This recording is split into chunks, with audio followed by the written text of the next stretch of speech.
A South African woman named Yumna was absolutely thrilled to be able to adopt an adorable Alaskan Malamute puppy. From the moment that she first saw him, she knew he was something special. Yet Yumna could never have expected that the dog, whom she named Titus, would change in such a significant way.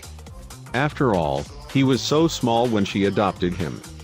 She knew Alaskan Malamutes grew in size, but really, how big could he actually get?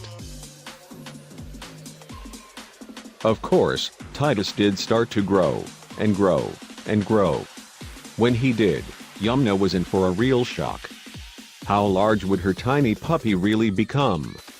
Well, as it so happened, she hadn't seen anything yet. As an adult, Titus eventually grew to be an absolutely massive 120 pounds. Even for an Alaskan Malamute like him, that was almost inconceivably huge. He practically looked like a miniature bear, didn't he? The funny thing was, not only was grown-up Titus just as fluffy and adorable as he appeared when he was a puppy, but he still seemed to think that he was small enough to act that way. For example, he loved to climb right up in people's laps. Even though Titus's weight probably had a lot to do with the massive amount of fur that he carried with him everywhere he went, he was still undeniably massive. Fortunately, he wouldn't grow much more, hopefully. As fluffy and cuddly as Titus was, it was definitely a good thing that he eventually stopped growing so much. Otherwise, he would be unmanageable.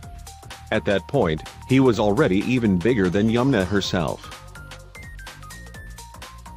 Titus sure has come a long way since his days as a puppy.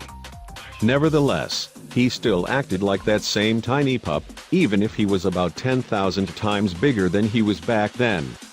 Clearly, Yumna had her hands full, literally. That said, it was a very good thing that Titus was the kind of sweet pooch that he was. As much as he might have forgotten about his size, he still knew how to be gentle. Sure, he was an excitable dog, but he was never rough.